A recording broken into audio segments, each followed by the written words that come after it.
Okay, it seems I can talk now. Hello, I'm Azai. Welcome to Tokyo Necro. Damn, that was a pretty interesting intro. I actually did not remember that intro being in the demo version that I played along like a couple of years back. There was actually a fan translation going on for this game a couple of years back, but yeah, that was pretty intense. Give me a sec. Before I do anything, I want to... System audio, probably put this at 70%. Voice, probably at 90. Sound effects, maybe 72. BGM is nice so far. Skipping videos, no. Change color, no. Stop voice after advancing text, no. Sync text display to voice audio. Don't really need that. This one, I kind of want to make it really fast. There we go. 80% should be good. Cancel auto read on click. Don't really care. Wait time during auto read. Advanced settings. Resolution. Might as well set this to 9020 or 1080p. Damn, this game has HDR? What the hell? This is interesting. Alright. But yeah, this game is out in Just USA, so if you guys want the game, I will be linking you guys to where to buy the game. But yeah, I played this a long time ago, like I said, for the fan translation. I think about 3 years or maybe 4 years ago. I do not remember anything though. But this is a Nitro Plus title, so I'm anticipating quite a lot of awesome stuff going on. I feel like the BGM is still a bit low, so give me a sec. Do tell me if the BGM is low or not. Right now, at this point, I'm still trying to find the right balance at this point.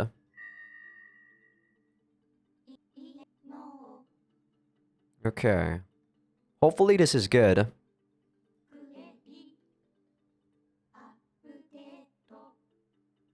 Because right now, it seems to be very low compared to my voice anyway. But alright, let's start, shall we? The sweet smell of frangipani fills the halls of Endless Summer. Endless Summer, a whorehouse in Kabukicho. I don't think there was like something like this in the demo. I think this is something that's pretty common in Nitro Plus titles. You can have a built-in encyclopedia. Water hyacinth sofas line the lobby, and etched upon the walls are bas relief? Floral patterns that leave faint shadows in the dim lighting.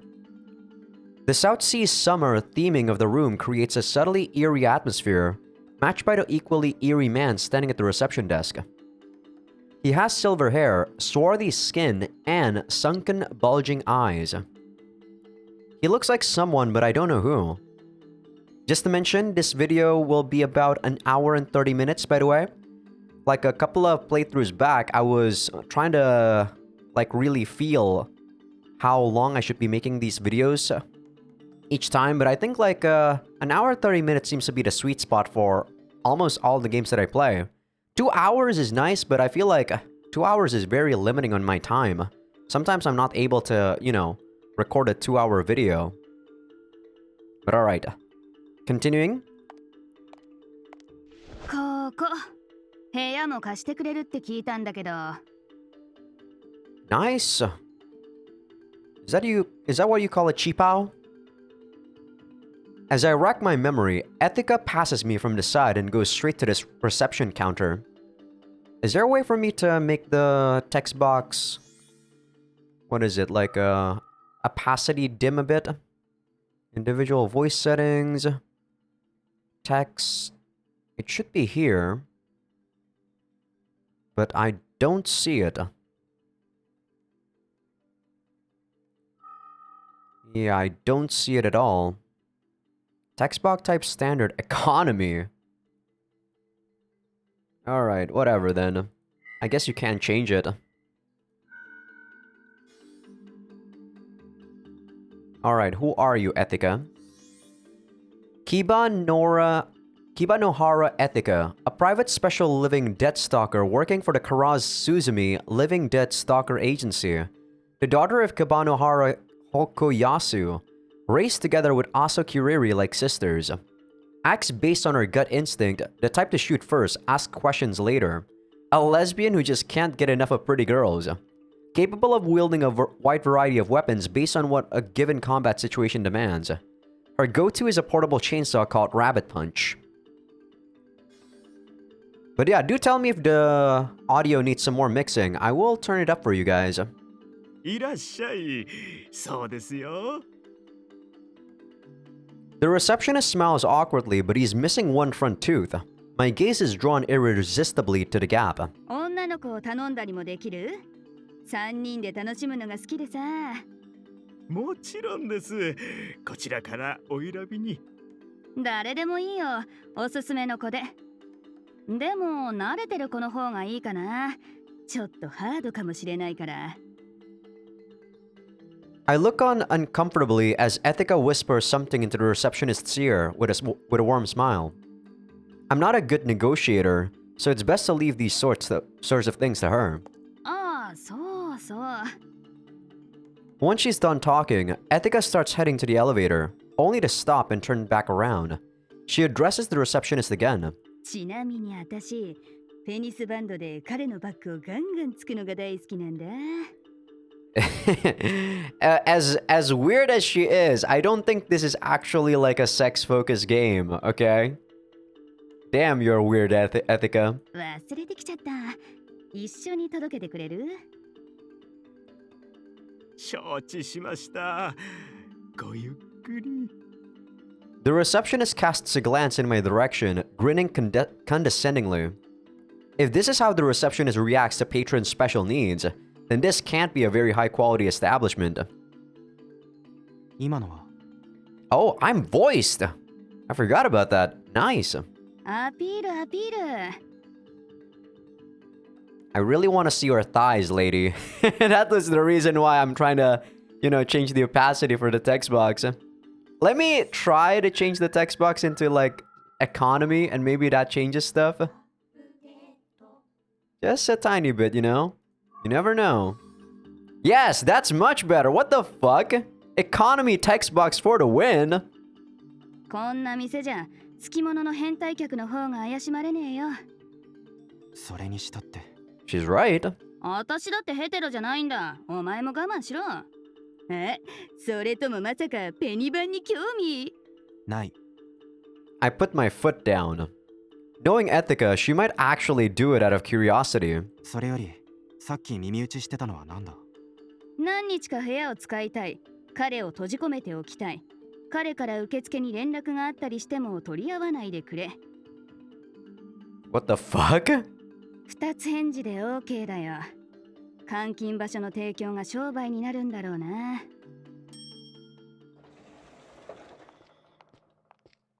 I don't remember anything about the demo, by the way, so this is all new territory for me.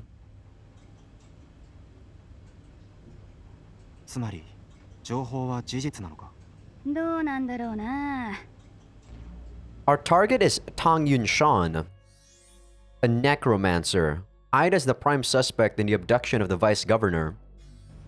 The man thought to be the principal offender in the kidnapping of the vice governor a few days ago. Refers to Tokyo Vice Governor Toriyama Kon being abducted after visiting the fortress. Man, this game will give you a lot of info dumps at the beginning. Let's just hope that my brain can keep up with the story. We just received intel this morning that he was hiding out here in Endless Summer.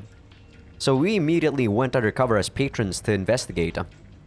But if he's hiding in a place like this 3 days after the kidnapping, then... ここで誰かを監禁してるお姫様かも。まさか助け出せたらロマンチックだぜ。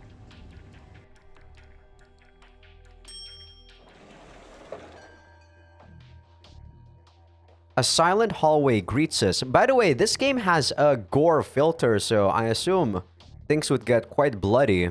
I don't know how bloody though, but I did turn the gore filter off.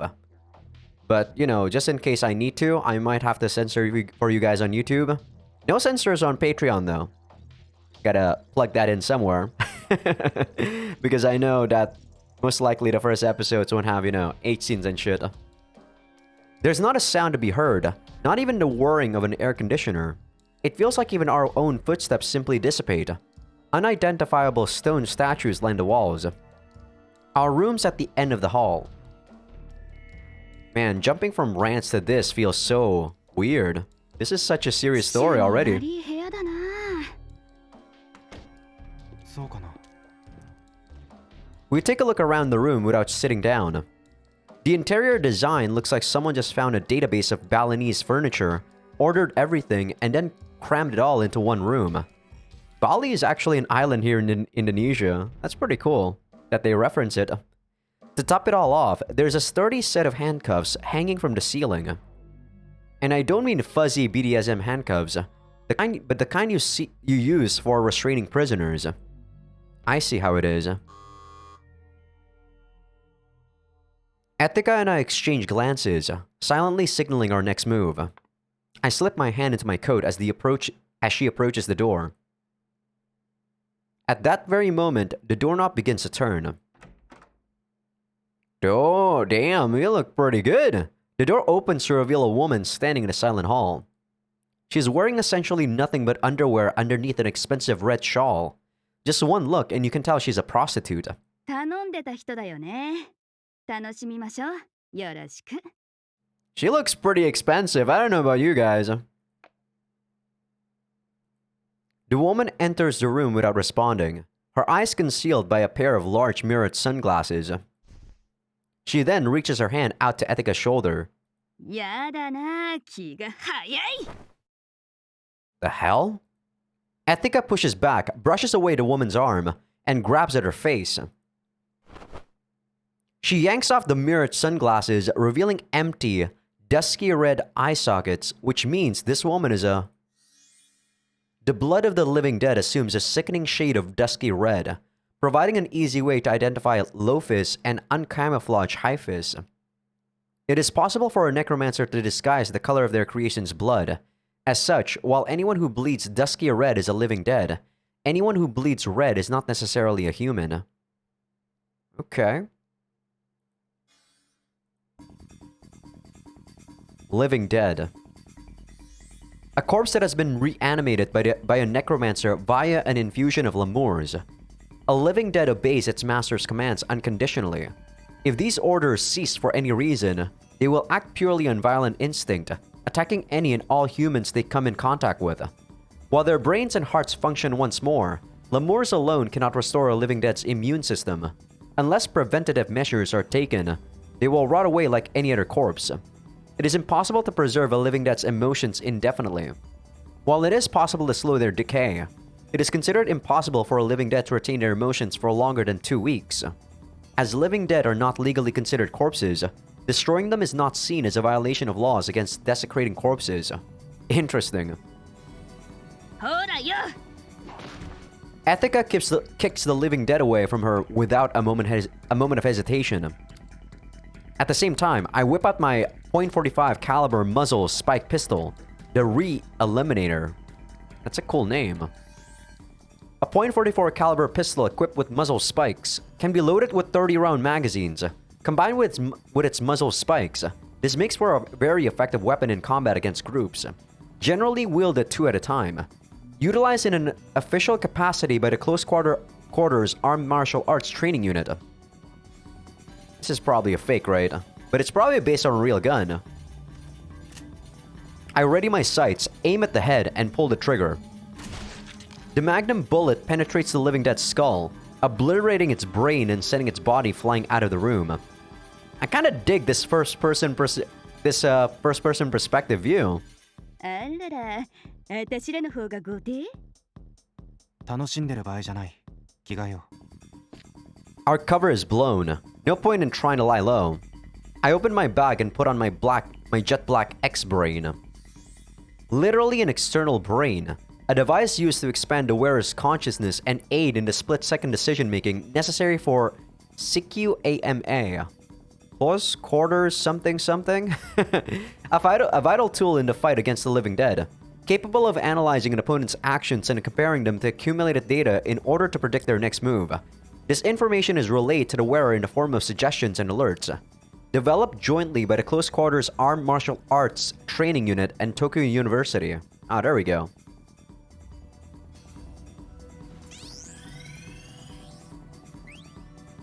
So it's basically a visor. I pull out another .45 caliber muzzle spike pistol and hold it in my other hand. I can see myself reflected in the full-length mirror on the wall. My name is Nagaoka Soun. Ah, so I'm the son of the Prime Minister. Prime Minister, right? Private Special Living Dead Stalker. An individual recognized by the government for their skills and granted the right to pursue and eliminate living dead. While they are private individuals, they enjoy special privileges. They may bear arms and are entitled to treatment at the military police hospital. I make a living killing the living dead. 行くぞソウ。エクスブレインはつけたか？しゃあねえな。 Ethica, who has also changed into her combat uniform, clicks her tongue and lights up her hollow glasses. So many, like, encyclopedia stuff on the first episode. Head-mounted displays that uses holographic optical elements to project high-fidelity images.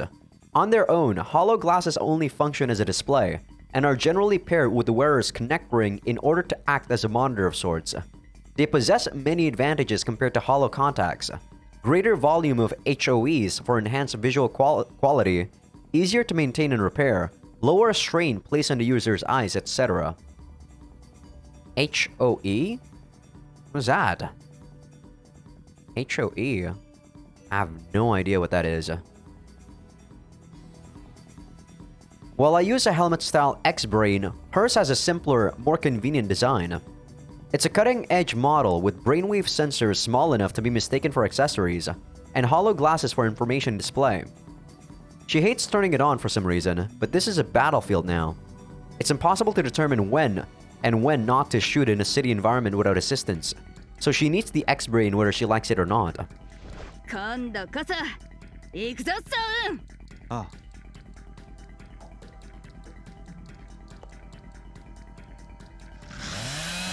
生きてる皆さん、今すぐ階段で外まで退避。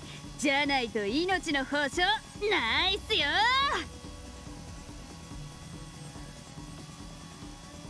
Ethica revs up her portable chainsaw. I see that, booty.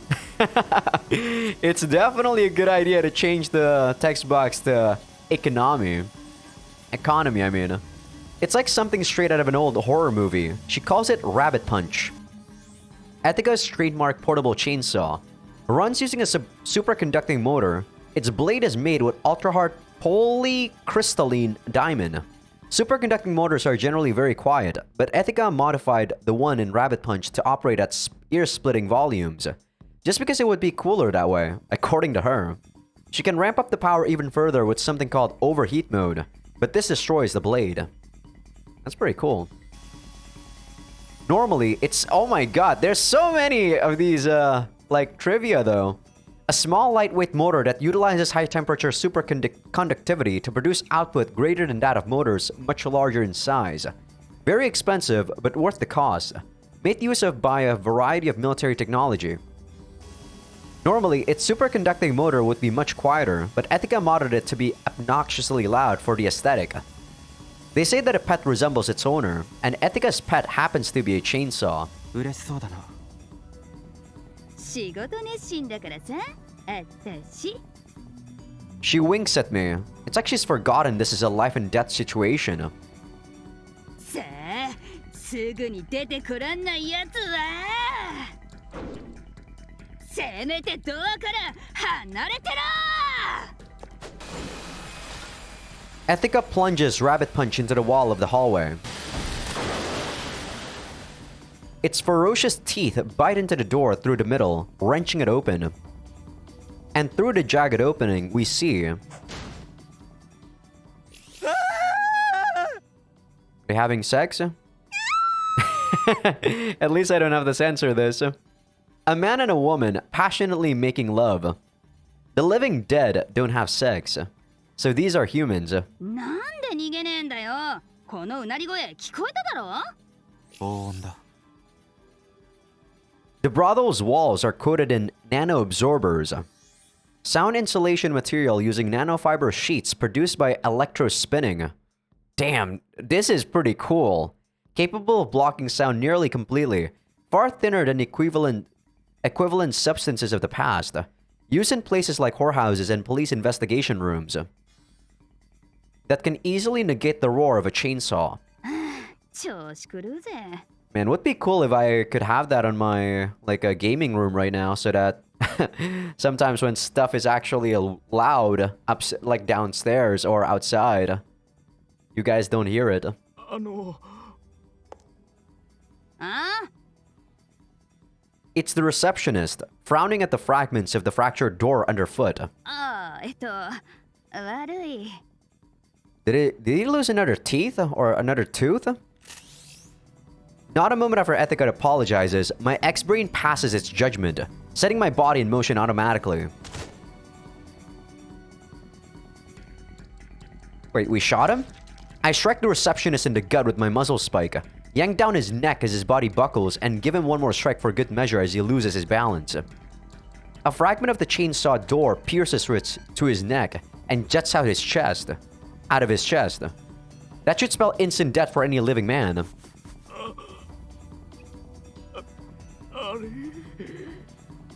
But the receptionist's trying to get a gun from his coat pocket regardless. He's not still living. He's moving while dead. That's not fresh human blood pooling on the floor. It's dusky red. こいつハイファイか。 Ethica mutters to herself as she kicks the gun out of the man's hand. The prostitute from earlier was a visibly decayed, lo-fi living dead. A living dead that has been infused with lemurs and nothing else, commonly called ghouls. Lo-fis were utilized extensively in operations using the Sino-American War as a cost-effective source of raw manpower. While their physical abilities greatly exceed those of living humans, lo-fis rot at the same speed as regular corpses. As such, their muscles and ligaments degrade rapidly.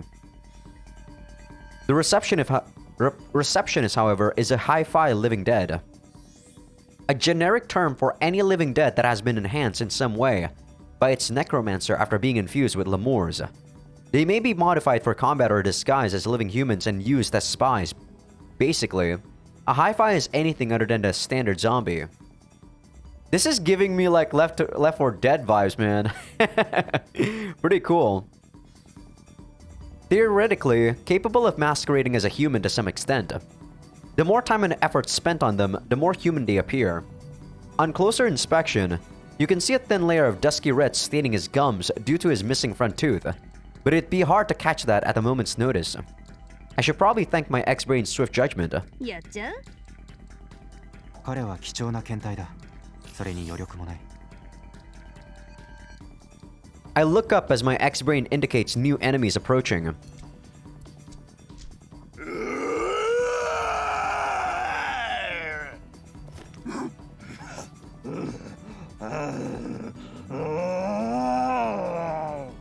I think the back like woman is the same woman that we killed.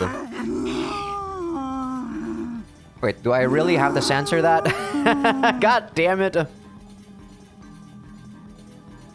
A door opens, revealing a horde of ghouls. That is, a lo-fi living dead. I guess I don't have to censor it. You guys can barely see it, and it's not really like, you know, sexual content or anything. A common way of referring lo-fi living dead. I guess this should be fine, right? Ethica starts dashing through the halls like a bloodthirsty beast, rabbit punch howling in her hand. She doesn't even care that she's spraying rotten meat everywhere.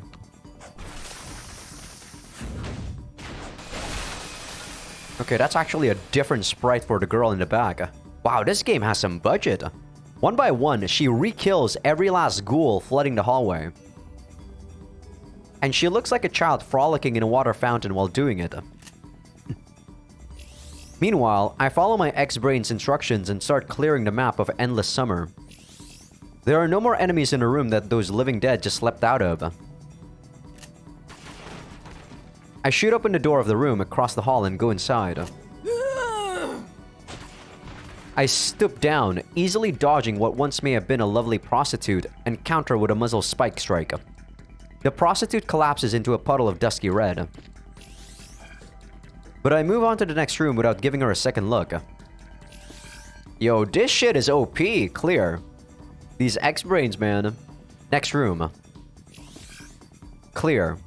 Next room. Shots fired. Clear. Next room. We're a freaking killing machine, clear. ここの階はこんなもん？みたいだな。 Before I know it, the map's all green, but the hallway's dusky red with the corpses of over a dozen living dead. Next floor!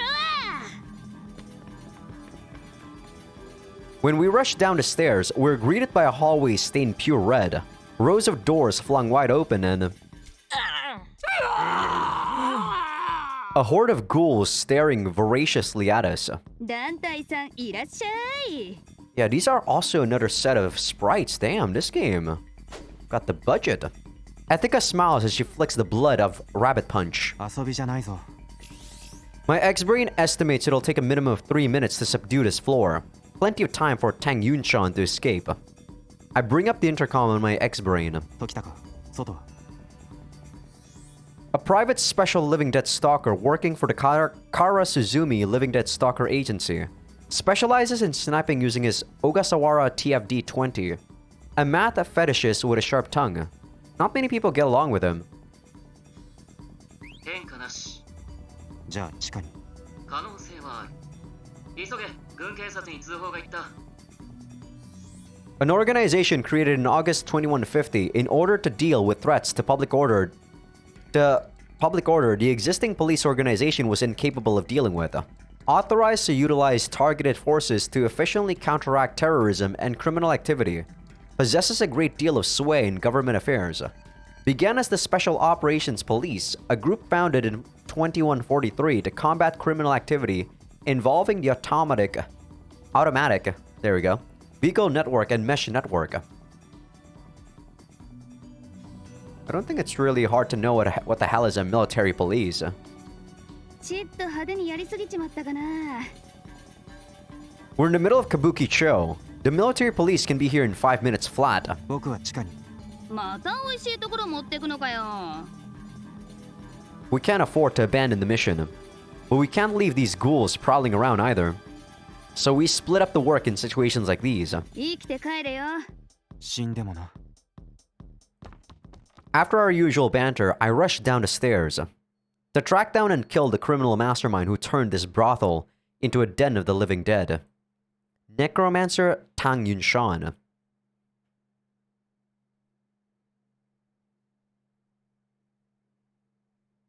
I assume that is like the time or something? I can't make any sense of it though. After seeing Soen off, I take another look around the brothel hallway. Oh, is this Etika? Nice. It's always nice to have like dual protagonists like this. You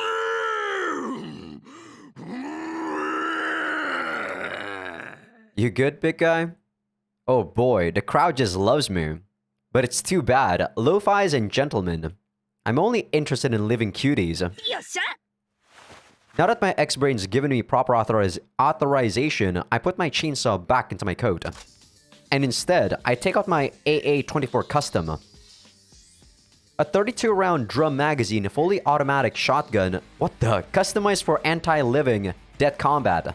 Outfitted with a bayonet. Overkill for any human opponent, but overkill is exactly what's necessary when dealing with the living dead. A fully automatic shotgun equipped with an extra-large bayonet. This baby is one of my favorites, along with Rabbit Punch. I slotted in a 12-gauge 00 buck drum magazine, and now I'm armed and ready. じゃあ楽しいお仕事行きますか。 I guess you say double O.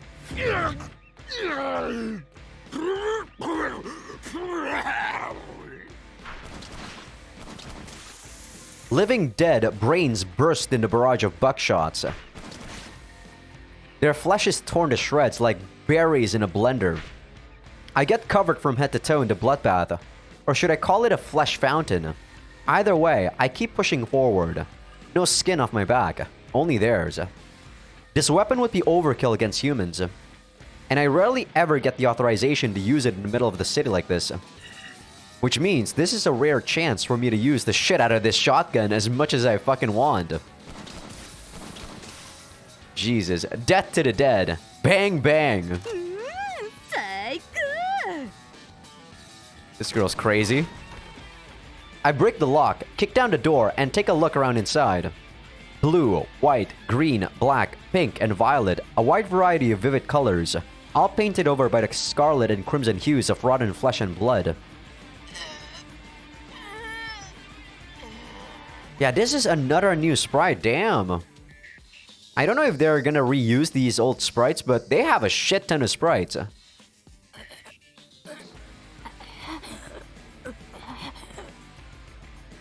And in the center of the room are women in their underwear, draped in colorful shawls and gowns. Or to be more specific, they used to be women. And strewn over in a corner of the room, ah yes, those must be the ampules of lemurs. A liquid which necromancers inject into corpses in order to reanimate them, has no effect on living humans. Made from a mixture of various unlife-giving substances, micro machines to transmit simulated nervous signals, bioactuators to supplement muscle and organ functionality, even artificial stem cells. Modern science has yet to determine how or why exactly this desperate blend of ingredients is capable of resurrecting the dead. Used for necromancy. The craft with which necromancers reanimate and modify the dead.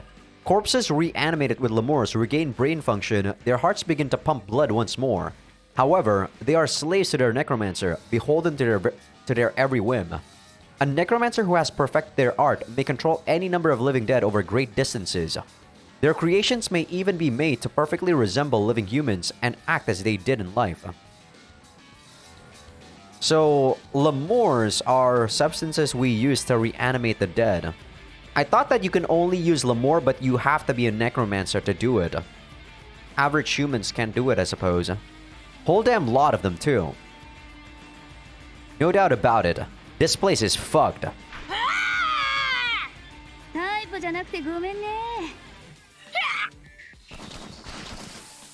Two shots in the chest, two in the head. I switch targets and give her two in the chest, two in the head as well. Isn't this a shotgun? I thought you can only... You should just be using one to, like, kill one human being, you know? My ex-brain warns me that I'm using excessive force. I guess she's just violent. This thing's such a worrywart. It won't shut up about the risk of running out of ammo. Necromancers make dead bodies into living dead. Living dead make living bodies into dead bodies. And those dead bodies are made into living dead in turn. It's an endless cycle of death. Living humans are a pain to make use of. They require well-regulated diets and temperatures, and an adequate amount of sleep as well. They don't like being moved against their will, and you can only squeeze a certain number of them in a truck. But you get none of those problems with the living dead, and you can make as many of them as you want, so long as you've got the dead bodies. For all I know, there could even be 100 living dead crammed into the next room. And my ex-brain's equipped to warn me of any potential danger, so I can see where it's coming from. Believe me, I can see where it's coming from. But it could afford to put a little more faith in little old Ethica here, you know? This girl definitely has a character. This is a tiny hotel. A few measly lo-fis here and there are no problem for me. And if I run out of shotgun ammo, I can just re-kill them with my bayonet. If anything's gonna be a problem for me, it's...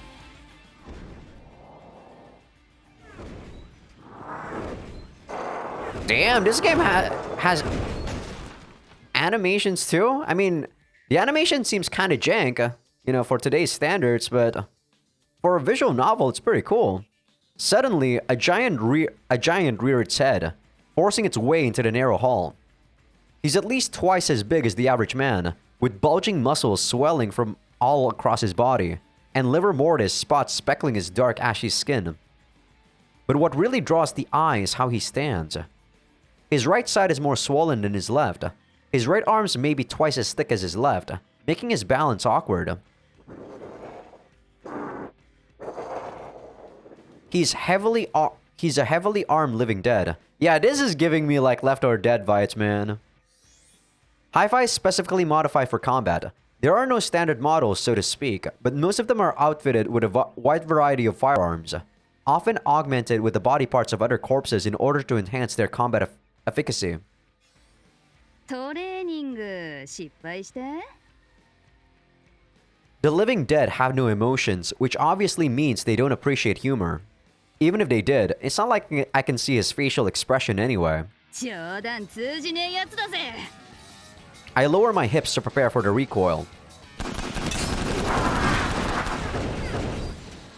And let loose with my fully automatic shotgun.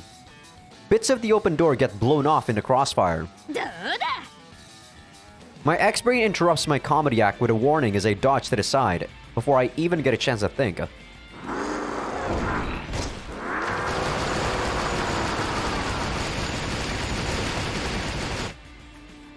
Explosions roar, empty shells fall, holes open in walls. The heavily armed living dead's Browning M2 heavy machine gun shreds up not just the door, but the entire hallway. 12-gauge magnum shells are a waste against a behemoth like that. I hate to admit it, but I agree with my X-Brain's conclusion. I hide behind a corner of the hallway and prepare myself. With a body that huge, it should have trouble moving through a cramped hallway like this, so I should just approach carefully and... The heavily armed living dead kicks down the wall and enters the hall.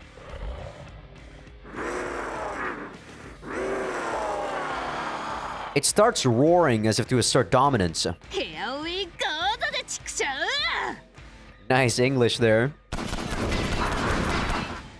I ignore my X-Brain's warning and unload my shotgun in quick succession, advancing forward step by step, taking care not to slip on the viscera. Explosions ring out around me, but not a single bullet hits its mark. My shotgun's aimed at his right hand.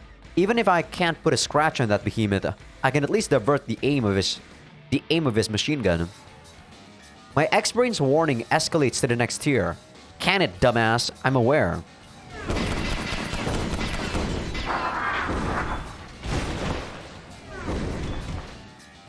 I try finishing up with another fully automatic barrage, and the heavily armed living dead does fall over, but... I run out of bullets in the process. The warning from my X-Brain might as well be saying, I told you so.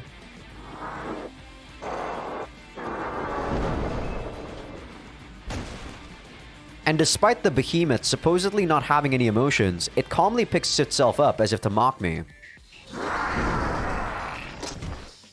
As it aims its heavy machine gun at my face. Nowhere to run. Not that I feel like running. ほらよ When I hurl my empty AA-24 custom at it, the behemoth swipes it away, leaving him wide open.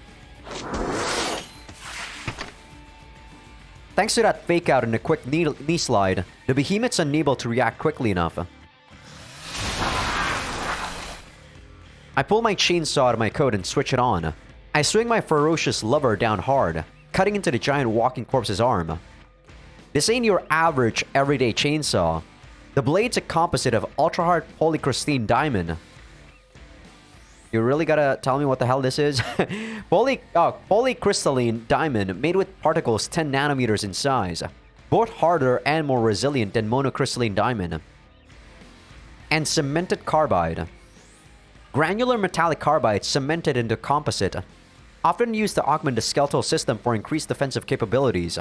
Some necromancers go as far as to replace their entire skull with cemented carbide as a means of protecting their brain. What the fuck? Man, you can tell this is a fucking sci-fi game. That's pretty cool. Driven by a superconducting motor at high rotational velocity, it could tear apart a tank with surgical precision. ほら I feel something hard underneath the rotten flesh. My chainsaw is biting into the reinforced bone. a type of exoskeleton most commonly used by combat-oriented living dead, enables them to withstand incredible shocks and wield weaponry far too heavy for a human. Contains tungsten alloys harmful for living humans. A characteristic of heavily armed living dead, meant to provide the structural integrity that supports swollen muscles and heavy artillery. Dusky red gore splatters everywhere as the high-pitched roar of metal cutting metal fills the air. どうせ痛くねえだろてめえらは。 The behemoth tries desperately to knock me away as I cut off its arm, but...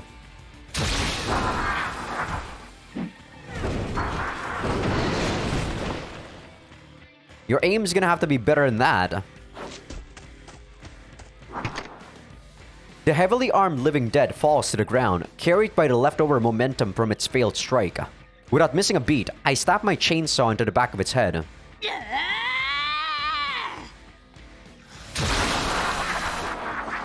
As the blade sinks in, I can clearly feel the resistance of its skull.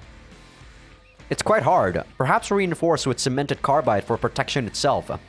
The intense friction causes Rabbit Punch to let out an unpleasant whine. But that ain't enough to stop us. I put some backbone into it and shove the chainsaw deeper in, until the resistance gives way for a squishy sensation and rotten gray matter spews out the back of his head.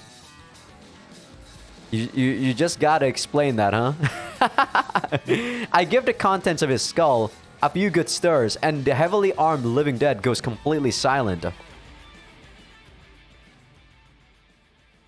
いっちょ上がり。 This feels amazing. Killing the dead really brings me to life. Get it? No? You're nuts, girl. Rabbit Punch juts out of the back of the behemoth's head like a grave post. Its engine jammed. It's stuck in the corpse's head pretty hard. How do I pull this thing out? I stare in disbelief at the warning on my X-Brain. This hotel service is just too good to be true.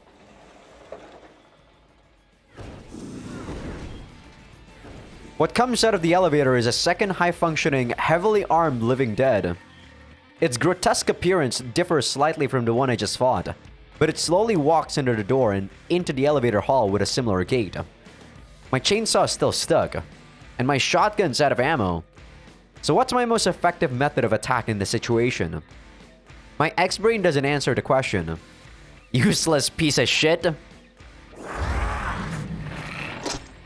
I turn around, pick up the first behemoth's right arm, and ready the Browning M2 heavy machine gun that was attached to it. I lower my stance, plant my body weight onto the hole-ridden floor, and...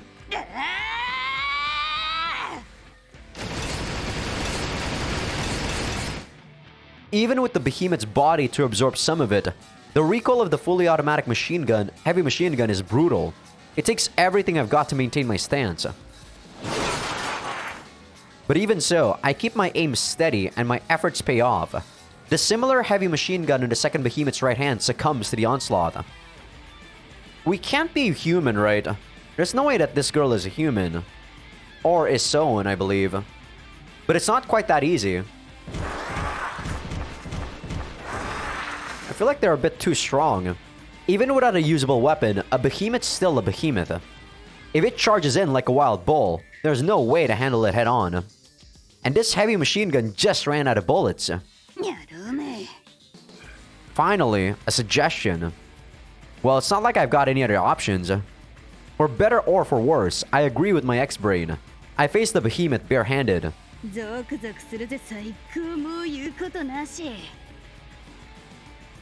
Give me a sec. I'm actually wiping the blood on my on my wound that I got from scraping my elbow.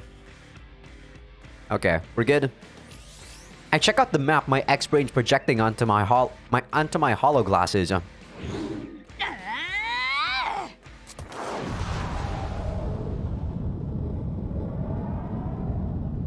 What's it doing? Right before the behemoth's swing makes contact, I slide my body across the floor. Lubricated by blood and gore, the floor offers no friction at all, allowing me to easily slide underneath my opponent. I rush into the elevator hall and jam the button to go down. The the behemoth arrived in should still be behind this door. My hand leaves a dusky red print on the touch panel, but the door just doesn't open. Damn it, hurry up! As I wait for the elevator, the living dead pivots and grabs me by the neck, shoving me against the door.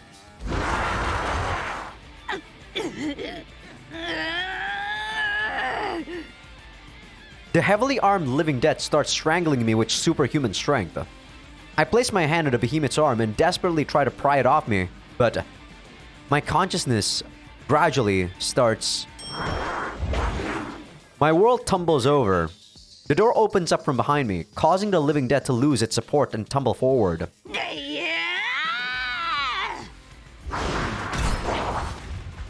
Work smarter, not harder. As I get pushed down to the floor, I use all my strength to kick the behemoth away. Yeah, there's no way that this girl is human.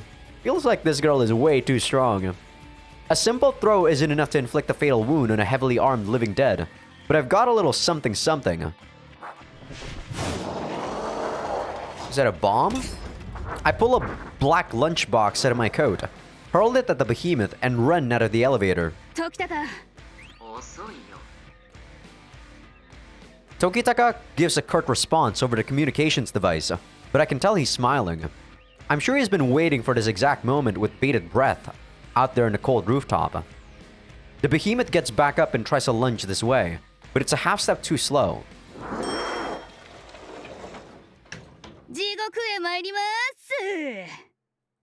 I shoot a smile through the closing door before turning my back to the elevator. We call this an STTW, sense through the wall system. As the name implies, a device used to sense and track opponents through solid walls, a form of portable Doppler radar, collects data on an opponent's heartbeat, respiration, footsteps, etc. Sometimes called a black lunchbox. Oh, I thought that was a bomb. Think of it as a type of portable personal Doppler radar. It can aggregate data on heartbeats, footsteps, and breathing in order to compile accurate, real-time information on an enemy's whereabouts through walls. Is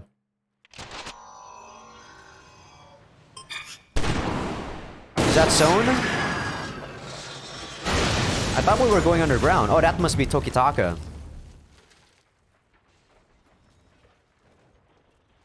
A thunderous roar bellows out from below my feet. No, that... Is that zone? Too loud for even the nano-absorbers to silence. The building's west wall is thinner than the others. And against our partner, Oh, that is Tokitaka. Tokitaka's Ogasawara TFD-20. It may as well just be a paper. A 20mm anti-material... Did they actually fuck up the spelling for material? I see that typo, not Manga Gamer, jazzed. Anti-material rifle used by Tokitaka. Made with polyamide... Is that how you say that? Polyamide plastic. Lightweight, but extremely durable. Equipped with a bayonet. Can be used as a naginata in close-range combat. With STTW guidance, the 20mm anti-material... Wait, they typoed it again. Is this actually correct? Anti-material... Material? That doesn't seem right! Anti-material rifle pierces the wall and shreds through the behemoth. That part's fine and dandy. But I sigh as I'm enveloped in the smoke billowing up from the lower floor.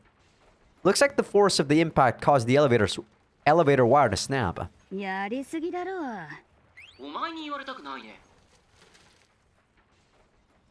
Tokitaka's voice kinda sounds familiar. I retrieve my chainsaw and take a look around the brothel. It's wrecked beyond recognition, covered in dusky red blood and guts from top to bottom. Yeah, I guess he has a point.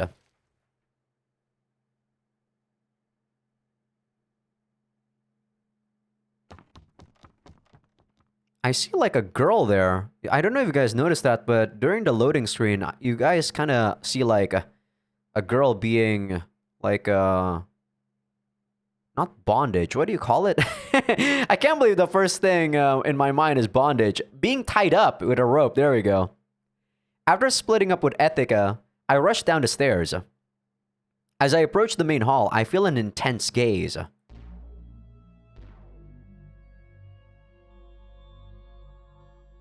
It's a man in a military uniform, Tang Yun-shan. I don't even need my X-brain to identify him for me. I'm certain it's him. But what's uncertain is, why is he looking this way? His gaze is neither coldly analytical nor viciously hate-filled. It's simply quiet, almost as if he's looking through me. I feel something from it, but what? Is this some sort of trap? So this guy's a necromancer. You'd think that necromancers would be like really wimpy without their living corpse, but this guy looks like an absolute unit. If so, then what? My X-brain remains silent. Tang Yun-shan turns his back and heads towards the underground parking lot via the stairs on the other side, hair fluttering behind him. Cars exit at the front of the hotel. I take a hesitant step forward, only to be met with a horde of ghouls. The building's too cramped to avoid them, but I don't have time to stop and deal with them either. My X-brain remains silent, which means I just need to handle things the same way as usual. With re-eliminator in hand, I leap towards the horde of ghouls.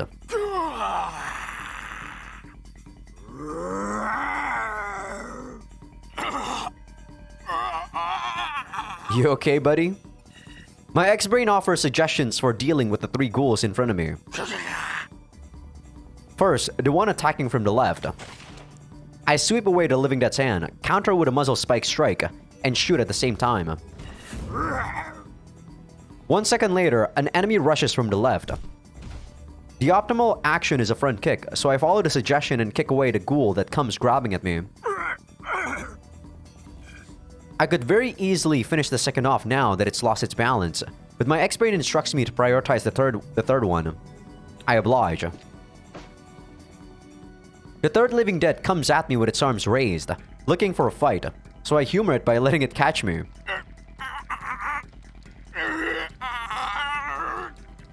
It grips me hard enough that its fingertips begin to collapse in on themselves, its strength not fettered by instinct as a human's would be. But I thoroughly trained my body and built my muscles. It will take more than this to stop me. Hey, so have I, Soen. I calmly stick my muzzle into the living dead's mouth and pull the trigger. When the third one gets blown away, part of my visor gets covered in gore, but dealing with that can wait. I hear a voice from behind and realize that the second one's crawling on the floor to grab at my left foot. I follow the suggestion and point a re-eliminator behind me to the left. I pull the trigger once my X-brain confirms a lock-on. Ghoul brains fly as I wipe my visor with my free right hand. 23 enemies. My X-brain gives me an ETA of 1 minute and 2 seconds. But will Tang Yun-shan wait that long? Time doesn't stop for me to think. I have less than 3 seconds per enemy. My X-brain suggests to rush through the hallway where the ghouls are waiting for me, so I do just that. I use a somewhat unique style of martial arts. It's known as close quarters armed martial arts. A close range fighting style developed to combat necro. What the fuck is that? Allows practitioners to conserve ammunition with precise shots from close range and transition immediately into melee combat if need be. Highly efficient in dealing with groups of opponents. Combines a variety of fighting techniques and weapons into one combat style. Japan's close quarters armed martial arts training unit refined it even further by integrating the use of an X-brain and its suggestions. That was a mouthful. It was developed by the military to combat necromancers. There are many points of difference between anti-personnel combat and anti-living dead combat. Living dead are not bound by human resource limitations and can multiply as long as there are dead bodies available. If you see one, there's 100. That's the ironclad rule of anti-living dead combat. Furthermore, the enemy doesn't fear death. Their hearts have already stopped, so gunshots to the chest and abdomen aren't nearly as effective as in anti-personnel combat. What is effective, however, is destruction of the brain through gunshots to the head. From these principles, we derive the basic theory of anti-living dead combat. How to maximize damage to living dead brains while minimizing ammo consumption. By using an X-brain, You can maximize this brain damage to bullet efficiency, and thus, close quarters armed martial arts was born. Thanks for the for the explanation there, Son. You know, you could have I could have just, you know, look at the trivia myself. I didn't need that crash course. I slam a ghoul in the face with the muzzle spike attached to the front of my gun. A reliably lethal blow from point-blank range. 30 seconds have elapsed. 2 more living dead have appeared, but only 12 remain in total. There's still a long way to go to the exit, but it's not a bad pace. I purge my mind of emotion. No need to think. No need to feel. I let my X-Brain take care of that. My X-Brain is my trusty partner that I wear on my head. A second, external brain that serves as an expansion of my consciousness. And above all, an indispensable component of close quarters armed martial arts. From time immemorial, martial arts were performed with the subconscious mind. Obviously, you might start out consciously deciding how to maximize damage inflicted to your enemy, and the quickest way to eliminate them, as well as the safest method of execution. But conscious decisions simply require too much time. Your reactions lag. I can believe that. As you gain more experience, your body learns, and you begin to process things subconsciously. Your subconscious passes its accumulated knowledge to your conscious. Your body reacts to danger on its own, and you can choose the most effective responses without even thinking. However, even the subconscious is physically limited by the inherent hardware specs of the human brain. But those physical limitations don't apply to the X-Brain. The X-Brain can see invisible wavelengths of light, process data with greater precision and clarity than biological neurons can muster, and draw knowledge from a database far surpassing the capacity of the human brain. It works like an electronic subconscious, even without instructions. I feel like you're putting too much trust into this X-Brain of yours, Son. I feel like this might bite you in the end. It outputs clear, concise information on how to defeat enemies, represented to the wearer's conscious mind as pictograms. I entrust everything to my X-Brain and become a machine, operating entirely based on reaction. Dodge. I dodge. Strike. I strike. Fire. I fire.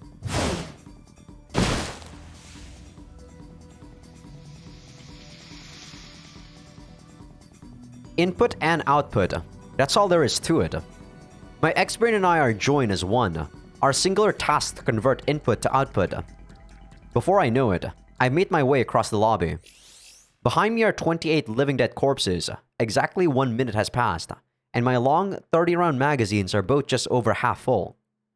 My name is Nagaoka Son, top-class living dead stalker.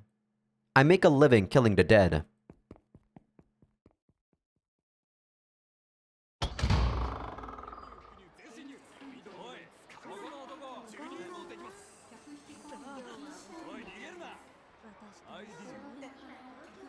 I'm trying to listen to the background noises.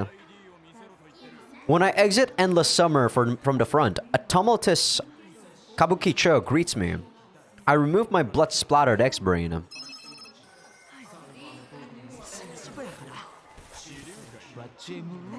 The humid night air blows against my face. Chinese merchants peddle guns at street stalls. American prostitutes turn tricks with seductive smiles. Garish holograms shine. Lattices of hot pipes fill the gaps between buildings. Tokyo's infrastructure is supported by a network of pipes which deliver steam throughout the city as a source of energy and heat. Melted snow, sea ice, runoff, and sewage water are pumped into the bowels of Tokyo, where heat from artificial geothermal reservoirs located near the central hot zone is used to convert them into pressurized steam of 300 degrees Celsius. This steam is then run through the hot pipe network and used to bring life to Tokyo. The steam does more than simply help to melt snow and stave off the encroaching cold. It is used to heat homes and power turbines, providing Tokyo's citizens with the comfort and electricity necessary to subsist in the Ice Age of 2199. Ice Age, interesting. If the central hot zone is Tokyo's heart, then the hot pipes are its veins.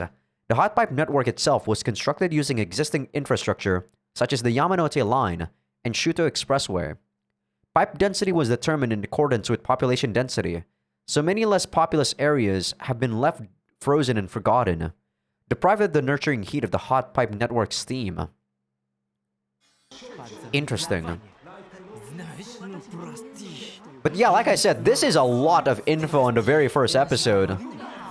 But I feel so wrong to not click on these, like, highlighted words.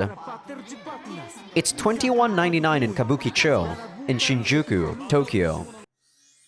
The frozen capital, the largest and most prosperous city in the Japan of 2199, boasting a population of approximately 5 million, came to be known as the frozen capital, with the kanji used in its name being changed officially. In the 2150s, due to the intensifying Second Sino-American War and ever-falling temperatures resulting in a loss of farmland. And today is just another typical day for us.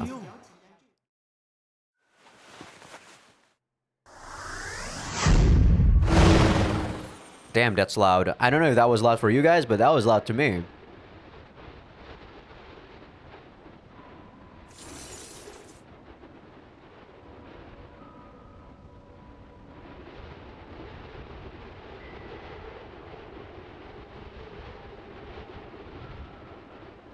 Am I supposed to click?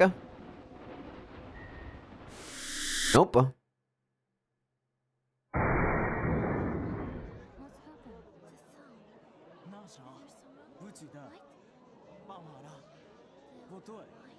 I think that's Chinese.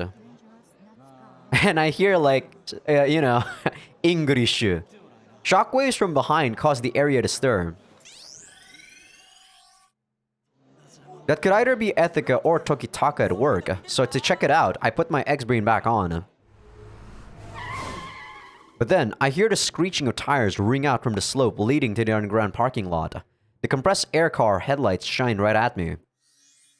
An automobile powered by compressed air. Compressed air can be refilled at compressed air stations, which have replaced the gas stations of yore. More than 90% of automobiles currently in operation in Tokyo are compressed air vehicles. Despite the light whiting out everything in sight, I put my fingers on the triggers. In the driver's seat, Tang Yun-shan gives me that look again. My X-Brain warns me that there's a hostage on board. Ah, that's the girl that I was looking at during the loading screen. I leap to the side, narrowly avoiding the car as it accelerates into the crowded street. It drives through hordes of screaming pedestrians as it slips through the alleys of the hotel district. I chase after the car as I call my associate. He should be waiting on a roof nearby with an anti-materiel. It feels so weird calling that anti-materiel. Rifle in hand. Either that's like a typo that's like intentional or what, I don't know.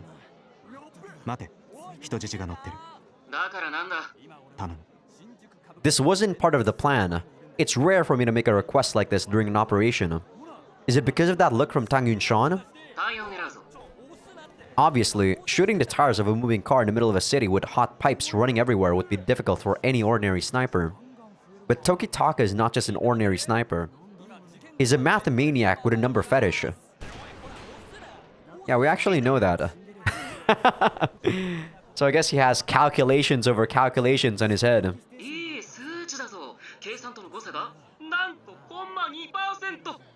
Yeah, his voice is very distinct. I don't know who he voices though. He's probably drooling on the other side of the radio. It's like he lives more in the world of mathematics than the real world.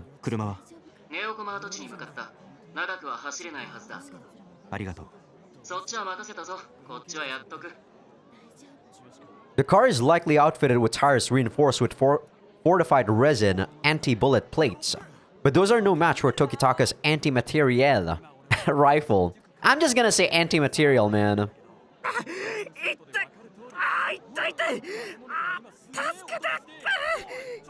A man who got run over by the car is lying on the ground with his leg bent at an unfortunate angle.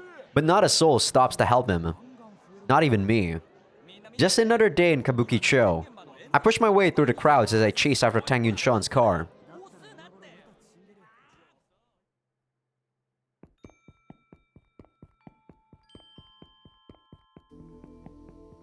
Everywhere you look in the city, you'll find pipes. Pipes over your head, pipes crossing the street, pipes running along the walkways, pipes connecting buildings. Pipes, pipes, and more pipes. If there are any pipe phobes out there, this isn't the city for you. These are hot pipes. Hot water, or rather, pressurized steam, flows through them. They serve as heaters for the frozen city of Tokyo. I guess they're explaining this so that, you know, just in case someone doesn't actually want to click on those highlighted terms, they'll still explain it and know what the hell is going on. But I feel like it's a bit too much information, you know, to just put on randomly here. I'd rather they just put it on the trivia segment or the encyclopedia.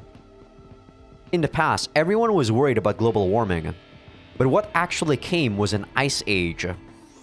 The proper term for the current state of Earth's climate. Average temperatures across the globe have dropped by 20 degrees Celsius since entering the 22nd century. In 2110, the World Meteorological so hard to say, organization issued a statement on the state of the global climate, declaring that the Earth was in the process of becoming a snowball Earth, prompting the world at large to recognize the severity of the situation. The world suffered extreme cold, with global average temperatures dropping as much as 20 degrees. The city of Tokyo even changed the kanji in its name, going from the eastern capital to the eastern capital. When the city was forced to rebuild after being left in ruins by the Sino-American War, a war waged between America and China from 2141 to 2186. That's a long-ass war, with 2 truces during this time period. With temperatures dropping rapidly as the Earth entered the Great Ice Age, America and China vied for dominion over territory along the equator. Equator. I think I'm saying that correctly. Dragging other countries such as Russia and Japan into the mix. Conflict was primarily carried out in East Asia. Necromancers rose to prominence in the later half of the war, with it coming to be known as the War of the Dead. It adopted hot pipes into its redesign in order to counteract the rapidly progressing cold. The pipes served not just as source of heat and water, but even electricity, thanks to high-efficiency turbines. They're the foundation of Tokyo's infrastructure, the city's blood vessels, if you will. There are mainline hot pipes, subline hot pipes, reserve mainlines, reserve sublines, and reserve reserves. It's like a fractal lattice of failsafes in case of any damage to the pipes. You can see the result for yourself.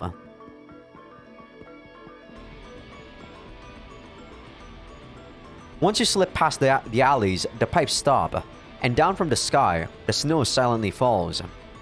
As you'd expect from the city, it's dirty acid snow. The hot pipes don't cover all of Tokyo, just the area around the old Yamanote line. Even within the circumference of the Yamanote line, there are patches of land where maintenance of the pipes has been abandoned, allowing for the snow to pile up. The Neokoma ruins are one such example. Though a magnificent hotel once stood here, it was reduced to rubble during the Sino-American War and subsequently abandoned due to complications in property rights.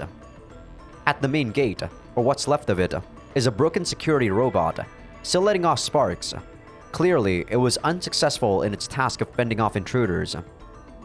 I hide in the partially destroyed security office and peek into the Neokoma ruins. An abandoned plot of land located in Shinjuku was once the site of a hotel but was leveled during the Sino-American War. With no hot pipes to feed its steam, it's one of the few areas in Shinjuku where snow is left to pile up. Inside the premises is a parked car, followed by gently curving tire tracks on top of the snow. One tire is completely destroyed, most likely thanks to Tokitaka. I can hear footsteps in the snow behind the car. I lean forward to get a closer look, taking care not to reveal my position. A man with thin, almond-shaped eyes comes into view, making no attempt to conceal himself. His body is bulky and muscular, made all the more imposing by the military-grade reinforced bodysuit he's wearing. A hybrid system utilizing both carbon nanotubes and shape memory alloys. Enhances physical capabilities to over 30 times that of the average human, using only a small fuel cell as a power source. This is broken shit! A red and yellow emblem shines proudly on his chest.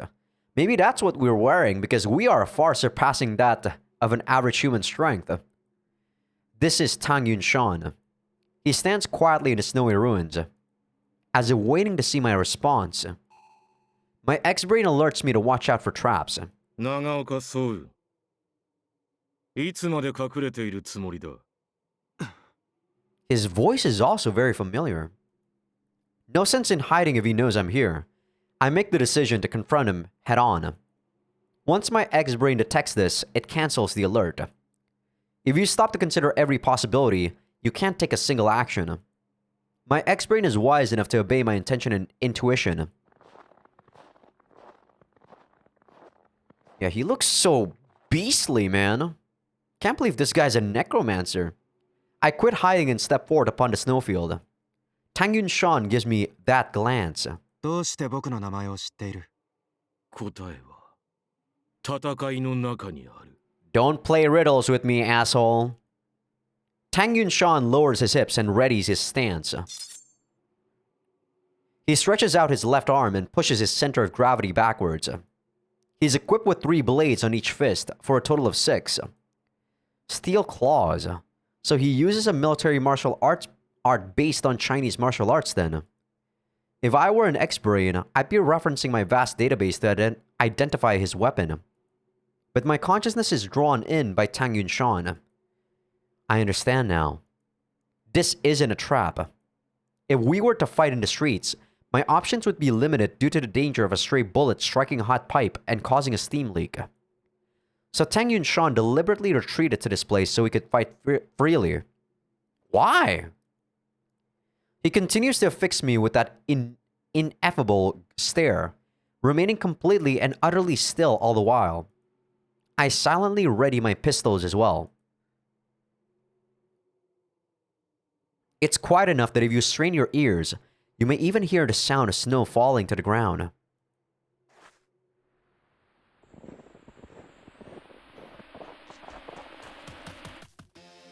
I rush in, closing the distance between us.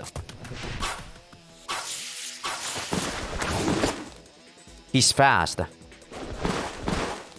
Assisted by his reinforced bodysuit, Tang Yunshan counterattacks like no ordinary man. He dodges my fists with fluid movement and maintains a set distance while unleashing gouging thrusts with his claws. Claws and muzzle spikes clash, setting off a flurry of sparks as metal screeches against metal. As the name implies, close quarters arm martial arts happens at point-blank range. My combat style is greatly effective in dealing with opponents equipped with combat suits, as it focuses on landing fatal blows at close range, where their suit's defensive capabilities mean less. If I can get in close enough, he's mine. I'm sure of it. However...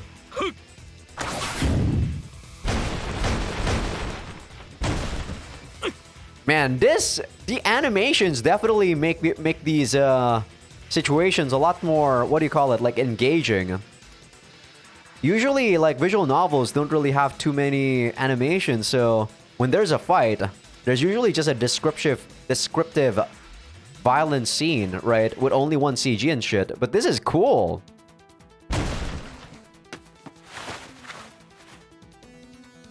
Our distance is a half step too far. I analyze the enemy. A full-body blow like that is characteristic of the martial arts of the People's Liberation Army, and it's augmented by his reinforced bodysuit. A hybrid system consisting of carbon nanotube bundles with shape memory alloy actuators. Powered by a small fuel cell, the suit detects electrical signals from the body to expand and contract with it, amplifying muscular strength up to 30 times. I don't know if you guys have watched or read Gantz, but this is reminding me of the bodysuit that you use in Gantz. Over the course of the Sino-American War, bodysuit tech was refined into what we see today. After analyzing the enemy's movement and arm emblem, my X-brain displays the necessary information. Tang Yunshan is a former member of the People's Liberation Army's Cheetah, Special Operations Group. A special operations group in the People's Liberation Army. Its members are raised from a young age in a secluded mountain, training together as a sort of pseudo-village. The bond binding them is stronger than even that of a parent and child. Tang Yunshan is a former member. A traditional military force deployed by the People's Liberation Army back before necromancers were understood to the extent they are now. Malaysia. The Sino-American War. So he's from Malaysia? That's actually very close to where I'm at. I've got a bad feeling about this. No, don't think about it. Cast away any unnecessary emotions. I'm a device that converts input into output. Nothing more, nothing less. I have no need for emotions. そんなものか。そっちこそ。 I calmly turned the question back at him. I'm sure those steel claws would be effective against any ordinary opponent. But I'm equipped with magnetic liquid armor, a bulletproof, literally, defense system. Protective gear utilizing ferrofluids reacts to impact of perceived threats and instantly hardens to provide greater defense than even metal armor can provide. Efficiency is enhanced when paired with an X-Brain. We have such broken equipment, man. It can defend against a 7.62mm rifle. Steel blades won't even leave a scratch on it.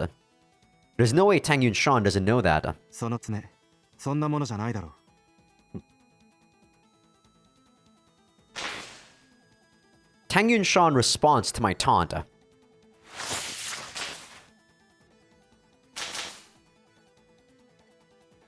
The cheetahs use high voltage blades. Favorite weapon of the cheetahs, used by Tang Yunshan. Gauntlets containing a total of 6 blades, each emitting enough voltage to incapacitate, even kill, an opponent simply by touch. Once they contact the skin, the electrical discharge can not only paralyze, but instantly kill. An incredibly dangerous weapon. Why would he show that, though? Right? And why didn't he do that during his first hit on us? That would have been an instant kill, I believe. Just as the data provided by my X-Brain indicated. I closed the distance again. Tang Yunshan responds with his high voltage blades. If we lock blades, the electricity will paralyze me. But if I keep dodging, I can't close the distance. That's when my X-Brain comes up with an answer. Keep analyzing at a distance. I don't expect to land a fatal blow or destroy his high voltage blades with shots from a distance. But they should be enough to keep him from approaching.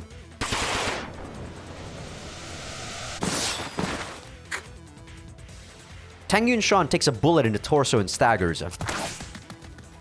I can't let this opportunity go to waste. As I rush in, Tang Yunshan crosses his claws, but I continue advancing. I go in for the... Close your eyes. Instantly, a light flashes on the other side of my eyelids. Tang Yunshan discharged his high voltage blades, letting off an intense blinding light. If I had taken the full brunt of it, it would have stopped me in my tracks.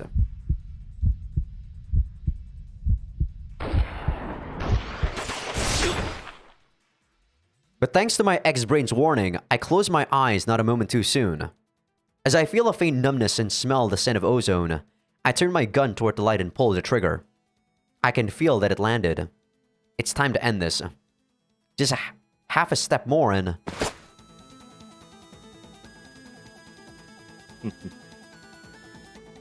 What's so funny? He's got nowhere to run, and I'm just a half step away from optimal CQ AMA distance. What's going through your head, Tang Yunshan? My body slows down.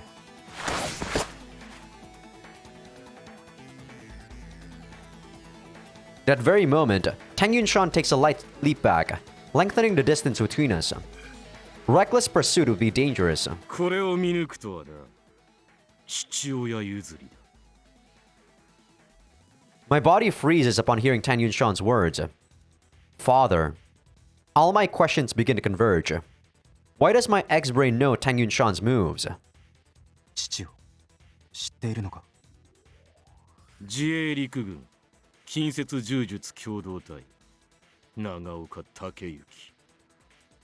Oh, Nagaoka is actually his family name. I thought it was, you know, The Sohn one.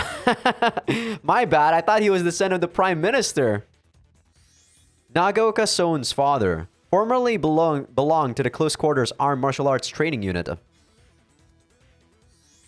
Japan's military force, left enfeebled by losses incurred during the Sino-American War, seen as unnecessary in a world ravaged by the continuing Great Ice Age, formerly home to the Close Quarters Armed Martial Arts Training Unit. A group founded within Japan's Self-Defense Force during the Sino-American War for the purpose of training combatants to fight using CQAMA, symbolized by dual re-eliminators. 俺たちはかつてあの男と戦った。 Tang Yunshan once fought in Malaysia, the site of a bloody battlefield in the Third Sino-American War. He trod the same ground as my father. 俺の生きる意味は祖国のために戦うことだった。俺は幼い頃から村の仲間と共に英才教育を受けてきた。夜も寝ずに鍛錬に励む。脱走など考えたこともなかった。命を懸けて祖国に尽くす。そのためだけに生かされた機械だった。貴様の父と戦うまでは。 I finally understand the meaning of that glance. What Tang Yunshan sees in me is the spirit of my father. I'm overcome with a wave of dizziness. 惨敗だった。特殊部隊で生き残ったのは俺だけだった。俺は故郷から遠く離れた南蛮の地で初めて泣いた。戦うことだけが生きる価値だった俺の仲間のために。 それまで自分を支えていた古い価値観との決別に。俺は祖国を捨てた。仲間を蘇らせるため、一人のネクロマンサーとして生きることを決意した。 Sorry, thought he was done.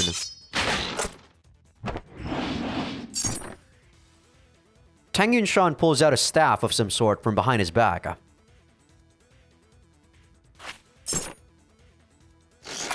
More like a spear. 東京の地で敵の息子と相まみえるようになるとは。 He readies his weapon, leveling it at me. Some sort of spear. He wields it gently, almost tenderly. Ew. Of course there's gotta be tentacles. Damn you! The polearm trembles slightly as 8 tentacles burst out of the tip. The black tentacles defy gravity, wriggling in the air as if each had a mind of its own. My first thought is that it resembles an octopus. But instead of suction cups, the tentacles' tips are outfitted with sharp blades. Whatever this thing is, it's not in the weapons database. My ex-brain is unable to find an exact match, so it looks for similar weapons instead. The Langxian. A weapon used by Tang Yunshan, originally a spear made from live bamboo with blades affixed to each branch, developed by Chinese General Qi Jiguang. Qi Jiguang? I don't know how you say that. For use against Japanese pirates. A weapon from the Ming Dynasty used against the Wokou pirates, consisting of sharpened green bamboo with the branches intact. It was a hastily improvised weapon, but the branches proved convenient for gauging the enemy's distance. That said, Tang Yunshan's modernized Langshan looks like it's meant more for gouging than gauging.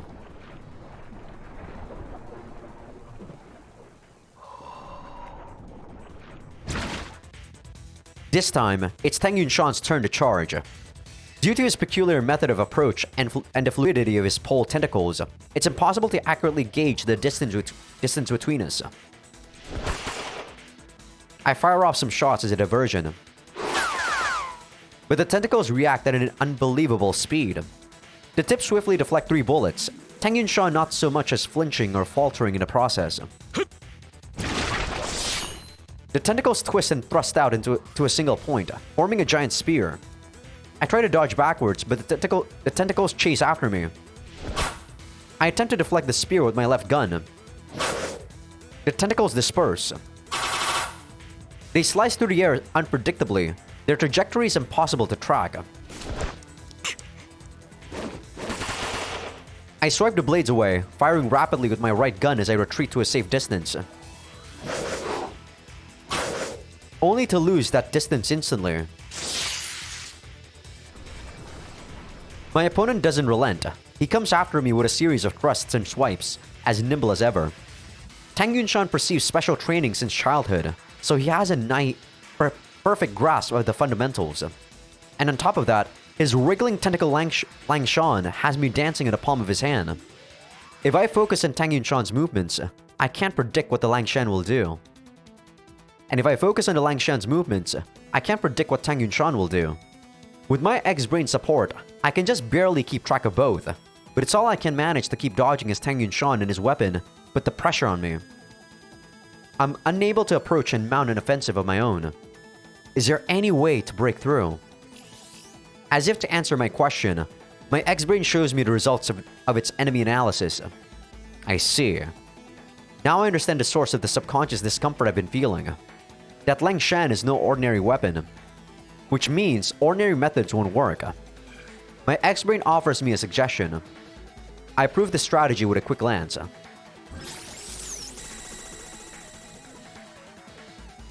The MPP, micro portable printer hanging from my waist, activates. A dubiously legal portable printing device used by Nagaoka Zone, created by Konsu, able to produce a wide variety of specialty bullets using data stored in its holographic cube. This is broken! What the fuck? Special bullets based on enemy analysis right on the go? What the fuck? That's broken as shit. Portable printers are borderline illegal, but a necessary component of my combat strategy. The general term for any device that produces physical objects from digital data. Printers are found everywhere in daily life. There are commercial printers used to deliver goods to the customers at stores, public printers stationed on the street for general use, personal printers for home use, and so on. Printers have proven not just useful, but necessary during the Great Ice Age. As long-distance travel proves nigh impossible, transmitting printer data is one of the few ways to transfer goods between cities. All printers in Tokyo are monitored and regulated by the city government. An unauthorized production of weaponry and currency is prohibited.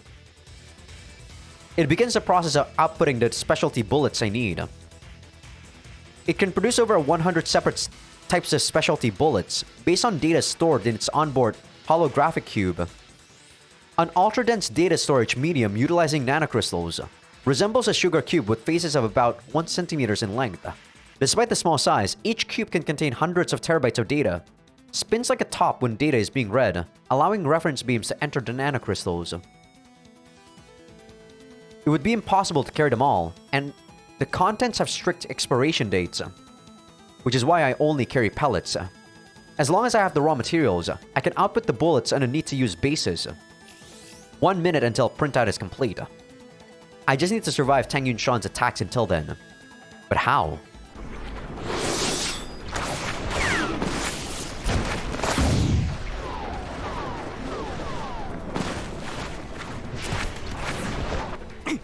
Yo, next-gen visual novels are so cool. I wish more visual novels would have, you know, animations like this. This is basically an anime, man. What the fuck? He'll corner me at this rate. I need to take the battle somewhere that isn't so flat and open. I move into the depths of the Neokoma ruins, where the frame of the hotel still stands. The steel beam should restrict the movements of the Langshan.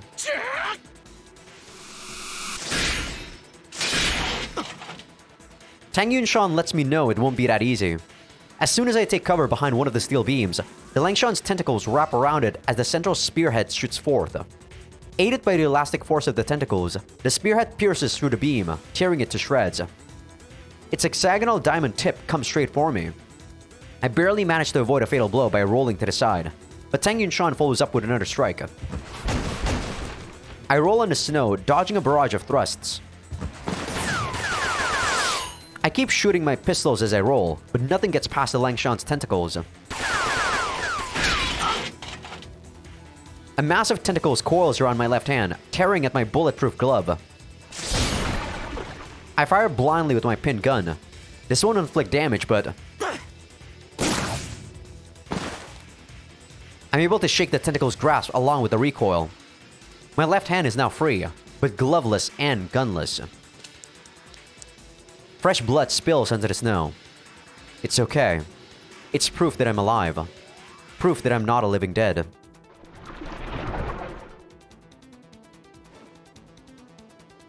But I thought that living deads can also have red blood though. If you're like a modified version, right? The tentacle tosses the stolen re-eliminator behind Tang Yunshan. I feel like it's stolen half my body. I need to retrieve it later. 俺は木に茂るあの地獄の死に損ないだ。鉄骨程度。何の障害にもならん。Tang Yunshan brandishes its Langshan once again. My opponent's proficiency with his weapon is nothing to scoff at. I had assumed the Langshan would have the mobility restrictions of any other polearm, but its movements are ever fluid. If his weapon can navigate the maze of steel beams effortlessly like this, then it will just be even harder to deal with here than it would have been out in the open. Up. That's my X-Brain suggestion. Before I can think, I jump up onto the bare steel beams. My body's been tempered with a strict regimen of daily training and bespoke nanoparticle drugs. Nanoparticle drugs specifically tailored to their user. By combining their use with a proper training regimen, one may significantly enhance their physical abilities. Quirks in an individual's genetic makeup and training methods make it difficult to achieve a truly optimal physical state. So basically steroids. Okay. Could have just said, steroids game. But I guess since this is a sci-fi setting, they want to be cool. I can easily leap up a story or two. Obviously, Tang Yunshan possesses equivalent physical prowess, thanks to his reinforced bodysuit. He should have no problem pursuing me. Langshan is formidable as ever. The steel beams aren't wide enough to allow for dodging to the sides. There are only two options, back or up. Meanwhile, my only means of attack is a single gun. Even if I can get a shot off, he can deflect all my bullets. 自らを死地に追い込んだか。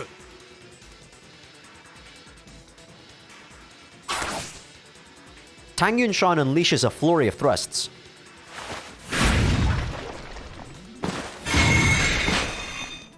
I place a hand on the steel beam and evade his onslaught with a series of backflips. Now that I've lost a gun, my left hand is free. But a Langshan requires both hands. Tang Yunshan has excellent balance, but it's impossible to maneuver freely on a snow-covered steel beam when your hands are occupied. That gives me a fighting chance. The Langshan keeps coming for me. I leap from beam to beam, sweeping away tentacles with my muzzle spike, and firing shots to keep my opponent in check. When I know I can't dodge, I jump. As we trade blows, we gradually climb ever higher in the ruins. Just a bit more.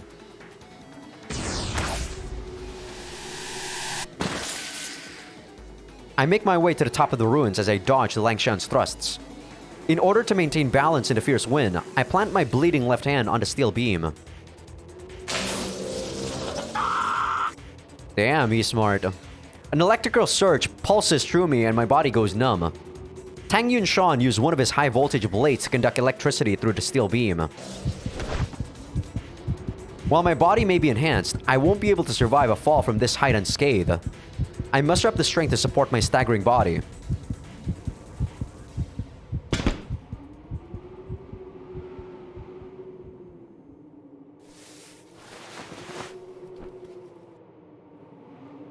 This guy's no noob. I grit my teeth and bear the pain. As my vision clears, Tang Yunshan comes into focus in front of me, Langshan by his side. I've got nowhere left to run.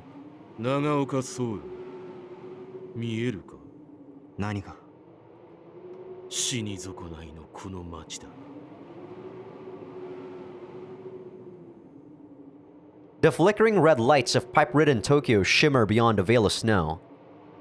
The city suffered a ruinous fate during the Sino-American War, and now it scrapes by on life support thanks to the heat carried by the hot pipes.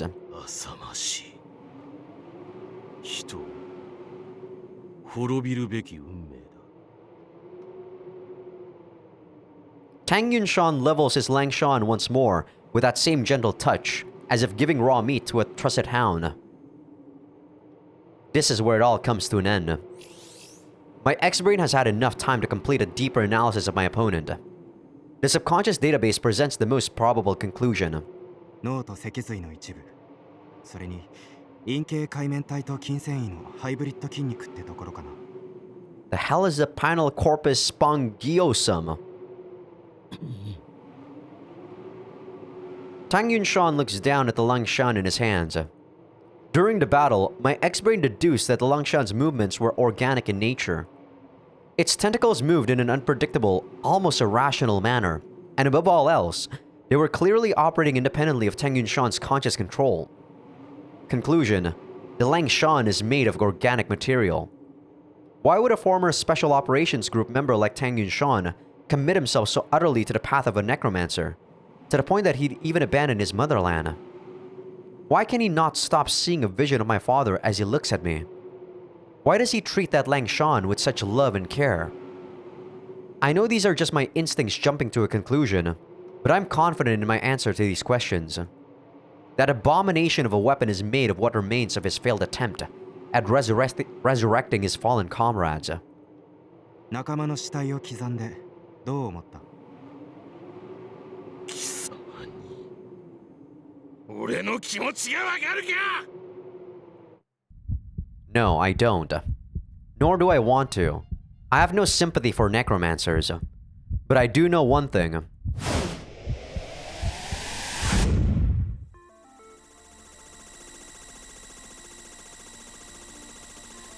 Damn, this game has high budget, man. I swear to goodness. I've been like in awe throughout this whole first episode. This whole video I'm recording. I forgot how high budget this was when I played the original, like, you know, like I said, prologue demo. I've bought myself enough time. I press the magazine catch on my gun. The half-full magazine slips out from the gun's body. Tang Yunshan glares at me with hatred in his eyes. But me changing out my magazine's not going to change the flow of battle at all. I'm sure that's what he's thinking right now. I pull back the slide. I hold the slide in position, exposing the empty chamber. With my bloody left hand, I pull out the freshly printed bullet. There's no time to insert it into a magazine and reload it. So I load it directly. I feed the bullet into the chamber and press the slide stop. With that, my gun is ready to be fired again at any moment. The entire process takes less than a second. I didn't know you can do that to a gun. I thought you actually had to clip a magazine.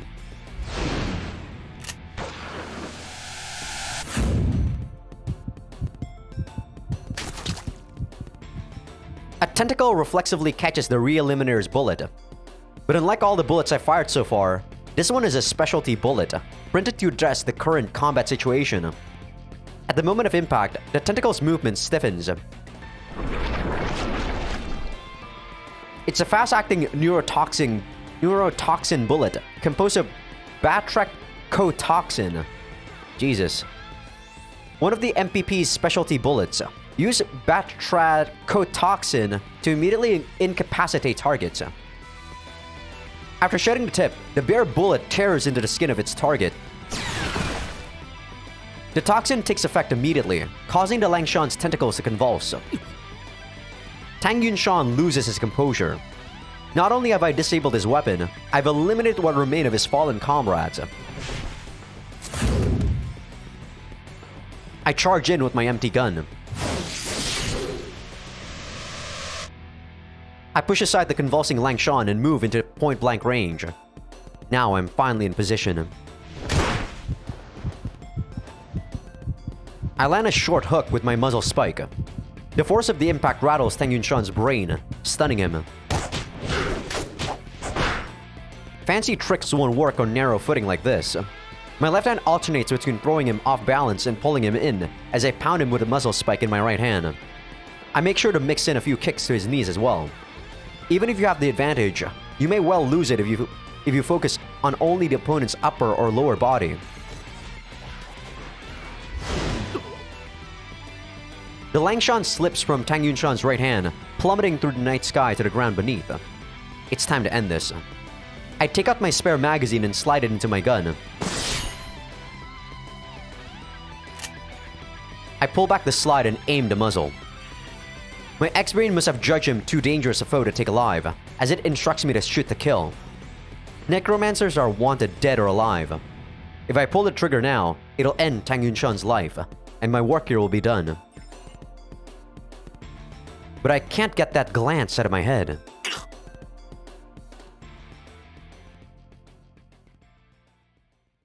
Pushed to its limits, Tang Yunshan's body begins to collapse. He's going to fall. I quickly reach out my hand.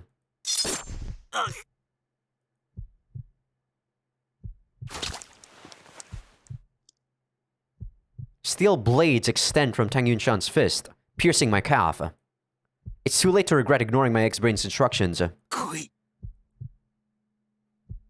He's gonna electrify me. Tang Yunshan flings his body into the air.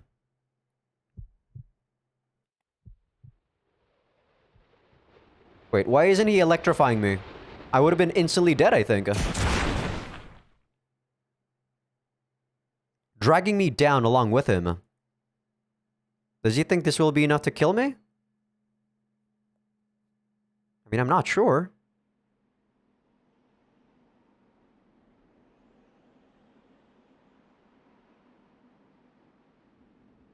Snow.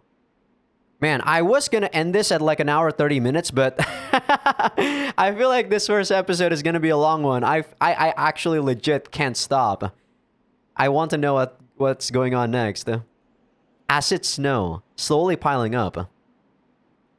If I just keep lying here, it'll bury me. I'll freeze to death in its frigid embrace. That might be nice, actually. Morbid thoughts flitter through my head. そう終わったか。終わったよ。 I look next to me. On his way down, Tang Yunshan's head took a direct hit to the rubble. He looks somehow peaceful next to his Langshan. Perhaps he finally achieved his long-cherished goal as part of the suicide wannabes. While not an actual organization per se, the name given to Milgram and anyone who can be considered one of his followers, anyone who aligns themselves with the ideals of the antibiotic front, can be considered a cult formed around Milgram. Suicide wannabes often engage in wanton acts of terror. As a result, Milgram currently has the highest bounty in all of history placed on his head.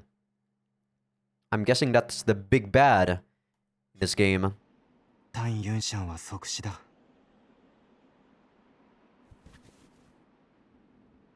I slowly stand up.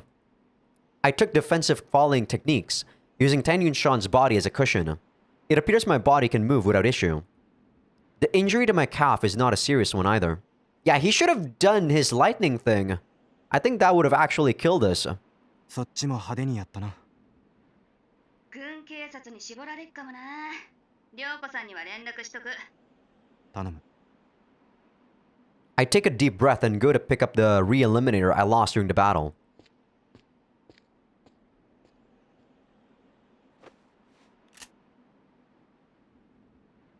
The snow doesn't stop. It keeps piling up higher and higher. A city miserably clinging to life, was it? I hear a sound. The faint sound of something getting hit repeatedly in the distance. My ex-brain identifies the sound source. Tang Yunshan's car. I approach slowly and carefully. It's the hostage, right? The CG that I saw during that loading screen. The sound gets closer. It feels like it's calling me.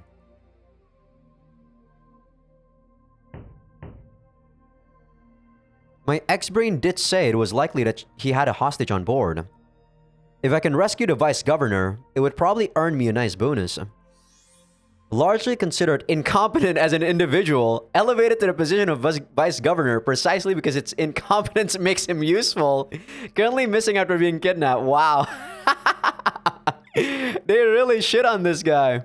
They don't even gave him his name. The sound seems to be coming from the trunk. I take a closer look at the car. The door's been left open. I pull the lever on the driver's side. My X-brain urges me to exercise caution, that it could be a trap.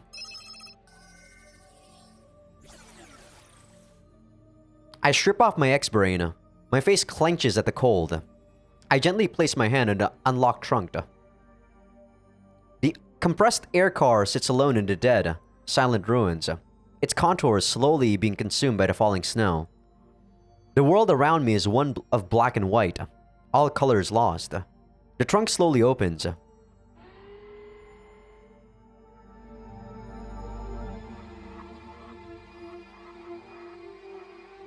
Yeah, see, it's the CG of the girl that I saw. Damn, you have some nice thighs. God damn it! I mean, what else was I supposed to say? It freaking zooms in on her thighs!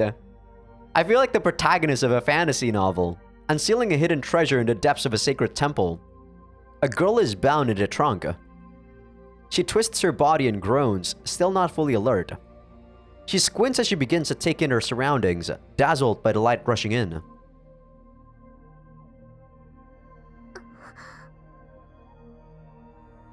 But her eyes soon widen, drifting through the air before finally settling on me. She gazes at me intently. I'm unsure how to react. 君は誰? She asks me, her lips trembling. 僕の名前は長岡総雲。民間特別静止者追跡者。 That's a mouthful. 君は? 私は宝行イリア。 A girl of unknown origin who Nagaoka Son found inside of Tang Yunshan's car. 他は忘れちゃった。 Of course.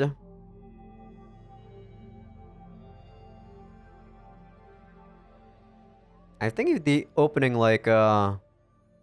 know, starts after the scene, it'll be a pretty good ending point for the episode.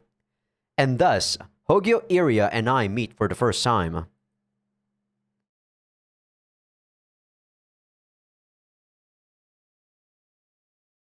Nope. No opening theme, it looks like. Just a loading screen. But I think it's a pretty good stopping point, though. Oh, what the? Well, excuse me. I'm gonna be quiet now while you guys listen to this banger.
I feel like I'm gonna enjoy this game.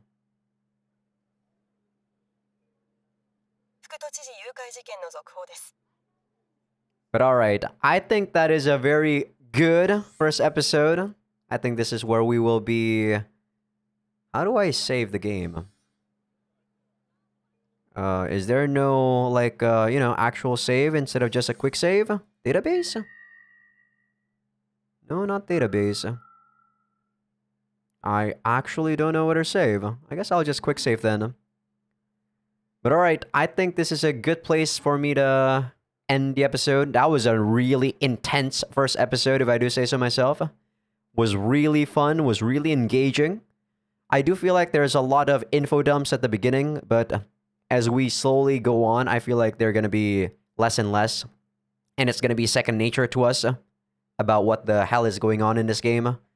But yeah, I think this is going to be where I stop for this recording session. Tomorrow I'll probably play some more of this and hopefully be able to play a Rents 4.1. But yeah, give this a video a like if you guys like it. Sub if you guys haven't.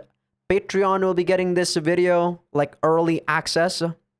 Well, by the time this video is out on YouTube, Patreon will be having like, I don't know, maybe like 4 to 5 episodes or maybe even 7.